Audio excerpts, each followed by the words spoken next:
안녕하십니까. 이어서 경남 뉴스입니다. 홍준표 지사의 기소 방침에 따라 경남의 역점 사업에 차질이 예상됩니다. 홍 지사에 대한 재판 기간도 길 것으로 예상되는데요.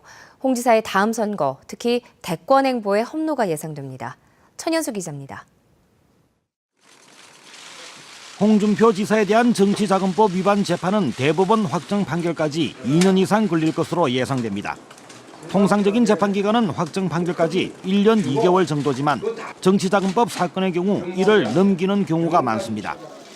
불법 정치자금 수수로 재판 중인 한명숙 전 국무총리의 경우 2010년 기소된 뒤 5년째 선고가 나지 않았습니다. 박지원 새정치민주연합 원내대표도 2012년 기소된 뒤 2년 10개월 만에야 2심 선고가 날 예정입니다. 지금까지 수사 과정에서 검찰과 홍 지사는 주장이 크게 엇갈려 재판은 장기화 가능성이 큽니다. 재판 기간을 2년으로 보더라도 홍준표 지사는 다음 선거에 차질이 불가피합니다. 새누리당 당헌 당규에 따라 불법 정치자금으로 기소가 되면 각종 선거에 후보 공천 자격이 있는 당원권이 정지됩니다. 홍 지사가 도전을 선언한 차기 대통령 선거는 2017년 12월. 이때까지 재판 중이면 홍 지사의 당원권 회복은 불투명해집니다. 경남도지사 선거가 치러지는 제7회 전국 동시지방선거는 이듬해인 2018년 6월입니다. 경남의 중점 사업도 차질이 우려됩니다. 진해 글로벌 테마파크의 경우 천문학적 금액인 투자자들의 판단에 영향을 주지 않을지 우려가 있습니다. 영남권 5개 시도의 이해가 첨예하게 대립하는 남부권 신공항과 경남물의 부산 공급 문제도 힘이 빠질 수 있습니다. 사천항공, 거제 조선해양, 밀양 나노 국가 산단도 갈 길이 멀어 구심점을 이룰 수 있습니다. KBS 뉴스 천연수입니다. 경남 20개 학교의 인조잔디 운동장에서 기준치를 초과한 유해물질이 검출돼 운동장 사용이 금지된 상태라는 소식 전해드렸었는데요. 교육당국이 2년 전에 이미 유해물질이 검출된 사실을 알고 있었는데도 방치한 것으로 KBS 취재 결과 드러났습니다. 보도에 손원혁 기자입니다. 지난 2006년 만들어진 한 고등학교의 인조잔디 운동장. 발암물질인 벤조피렌 등의 성분을 나타내는 항목이 기준치의 8배로 검출돼 지난 2월 사용을 금지했습니다. 그런데 이 인조잔디 운동장은 지난 2013년 학교 자체 검사에서도 유해물질이 검출됐습니다. 같은 항목뿐만 아니라 납성분도 기준치를 넘었고 다른 기관에서 재차 실시한 검사에서도 마찬가지로 기준치를 초과했습니다. 학교 측이 경남교육청에 이 같은 사실을 보고했지만 아무런 조치는 없었습니다.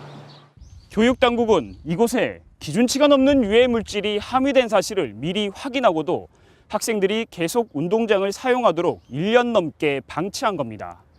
지역사회의 하나의 자산으로서 주민들이 활용하는 그런 공간입니다. 그러니까 그 당시에 이걸 전면적으로 사용 금지 조치를 하기는 조금. 이번에 유해물질이 검출돼 사용이 금지된 또 다른 학교의 인조잔디 운동장. 지난 2013년 유해물질 검사에서는 문제가 없었습니다. 당시 조사 때는 고무 분말 조사만 이루어졌기 때문입니다. 장비가 녹색물을 버린 거잖아요. 거기서 막이 나왔다는 거예요. 그 녹색 안료 안에서 막이 나왔다는 거예요. 이 학교를 포함해 유해물질 기준치를 넘은 학교 20곳을 분석했더니 고무 분말이 아니라 모두 인조잔디에서 문제가 됐습니다. 경남교육청이 인조잔디 운동장에 대한 유해성 검사를 부실하게 하고 안전조치도 제대로 하지 않았다는 비판을 받고 있습니다. KBS 뉴스 손원혁입니다. 창원 중부경찰서는 승용차 안에서 자고 있는 취객들을 노려 상습적으로 금품을 훔친 혐의로 33살 최모 씨를 구속했습니다. 최 씨는 지난해 7월 5일 새벽 4시쯤 창원시 상남동의 한 빌딩 앞에 주차된 승용차 안에서 피해자가 술에 취해 잠이 든 틈을 이용해 지갑과 휴대폰을 훔치는 등 지난해 7월부터 최근까지 모두 11차례에 걸쳐 금품 1,150만 원어치를 훔친 혐의를 받고 있습니다. 창원 중부경찰서는 오피스텔과 상가를 옮겨 다니며 불법 게임장을 운영한 혐의로 53살 이모 씨를 구속했습니다. 이 씨는 지난해 2월부터 1년 동안 창원시 중앙동 일대 오피스텔과 상가에서 불법 게임장을 운영하다가 단속된 뒤 7차례 옮겨 다니며 게임장을 운영한 혐의를 받고 있습니다. 경남 각 시군마다 주거용 오피스텔의 수도 요금이 제각각인 것에 대해 경상남도가 대책을 마련하기로 했습니다. 경상남도는 최근 각 시군에 공문을 보내 주거용 오피스텔에 대해 형평성 있게 수도 요금을 부과할 수 있도록 조례를 개정할 것을 권고했습니다. 특히 주거용 오피스텔에 일반용과 가정용 요금을 제각각 부과하고 있는 창원시와 진주시는 물론 주거용 오피스텔에 일반용 요금을 부과하는 김해시와 거제시에 대해서도 개선 방안을 보고해 줄 것을 요청했습니다. 태양광 등 신재생 에너지를 활용하는 사업에 경남에서 41곳이 선정돼 471억 원이 투입됩니다. 경상남도는 하동군 한센인 마을인 영신원에 126억 원을 들여 2.7메가와트 발전 용량의 태양광 설비를 도입하고 남해군 환경기초시설단지에는 가연성 폐기물을 발전과 난방에 사용하는 에너지 자립형 마을을 조성합니다.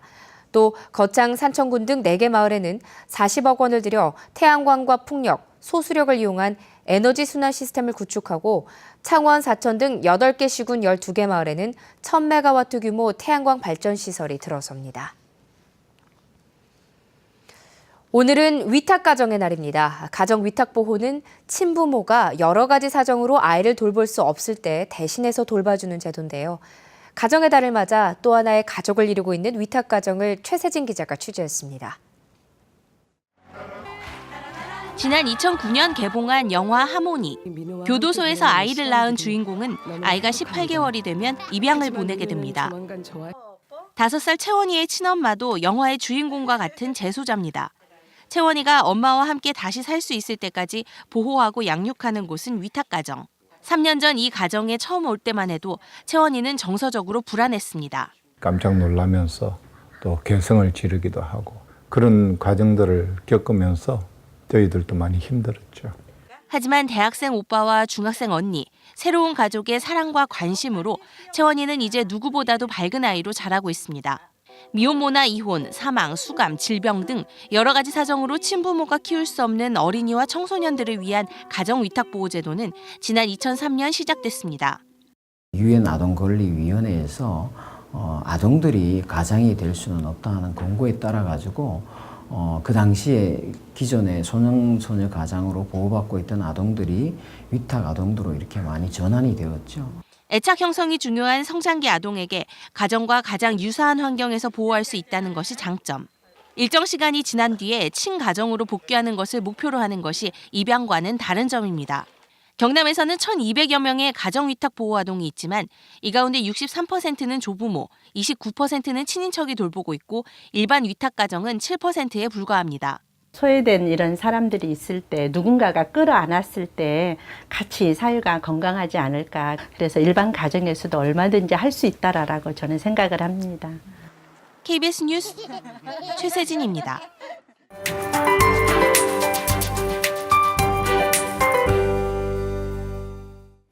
연일 기온이 오름세를 보이고 있습니다. 이제 기온으로만 보면 여름에 들어섰는데요. 오늘 아침 기온은 16.1도로 어제보다 3도에서 5도가량 올랐습니다. 한낮 기온은 대부분 지역에서 27도 안팎으로 7월 초순의 기온을 보이겠습니다. 낮 기온이 껑충 오르는 만큼 일교차는 10도 가까이 벌어지니까요. 감기 걸리지 않도록 건강관리에 신경 쓰셔야겠습니다. 오늘 우리 지역은 남해상에 위치한 고기압의 가장자리에 들면서 대체로 포근한 날씨가 이어지겠습니다. 현재 위성 영상 보시면 경남 지역으로 따뜻한 남서풍이 불고 있는데요. 오늘은 미세먼지 농도도 보통 수준으로 대기질도 깨끗하겠습니다. 오늘 아침 기온 어제보다 3도에서 5도가량 높게 시작하고 있습니다. 창원이 16.1도로 어제보다 3도가량 오른 모습인데요. 한낮 기온은 창원이 26도, 함안이 29도로 평년과 비슷하거나 조금 높겠습니다. 서부 지역도 낮 기온이 큰 폭으로 오르겠습니다. 대부분 지역에서 28도 안팎으로 평년과 비슷하거나 조금 높은 기온 분포를 보이겠습니다. 오늘도 강한 자외선에 주의하셔야겠습니다. 대부분 지역에서 자외선 지수는 매우 높은 단계까지 올라가겠는데요. 외출하실 땐 자외선 차단제를 수시로 덧발라 주시는 게 좋겠습니다. 바다의 물결은 모든 해상에서 최고 1, 2m로 일겠습니다. 내일부터 다음 주 월요일까지 황금 연휴가 시작됩니다. 이번 연휴에는 대체로 맑은 날씨가 이어지면서 한낮 기온도 큰 폭으로 오르겠습니다. 기상정보였습니다. 경남 지역 특성화고와 마이스터고 취업률이 전국 평균보다 크게 높은 것으로 나타났습니다. 경남교육청은 지난 2월 졸업생들의 평균 취업률이 58%로 전국 평균 47.2%보다 10.8%포인트 높았고 1년 전 경남 평균보다도 8.8%포인트 향상됐다고 밝혔습니다. 산업 수요 맞춤형인 삼천포 공고는 취업률이 94.7%, 산학일체형 특성화고인 창원 기계공고는 82.7%를 기록했습니다. 창원 과학고 학생들이 국제과학대회에서 잇따라 수상했습니다. 지난 7일부터 미국 텍사스주 휴스턴에서 열린 제8회 국제에너지공학 환경올림피아드에서 2학년 김형민, 송수경 학생이 LED를 이용한 3D 전기장 시각화 장치 연구로 특별상을 수상했습니다. 또 2학년 황희선 학생은 미국 피츠버그 로렌스 컨벤션 센터에서 열린 제66회 국제과학기술경진대회에서 4위를 차지했습니다. 마산만 특별관리해역 민관산악협의회는 오는 31일 바다의 날을 앞두고 26일부터 일주일 동안 마산만과 진해만에서 해양 쓰레기를 청소하기로 했습니다. 이번 정화 활동에는 두산중공업과 세아창원특수광, 해성DS 등 마산만 가까이 위치한 기업과 시민단체 회원들이 참가해 하천과 해안가의 쓰레기를 치우고 다이버들이 투입돼 물속 쓰레기도 건질 계획입니다. 낙동강 유역환경청이 생태 수학여행을 가는 학교에 경비를 지원합니다. 낙동강 환경청은 생태 수학여행을 가기로 한 통영 도산초등학교와 동원중, 도원고 등 3곳에 400만 원씩을 지원한다고 밝혔습니다.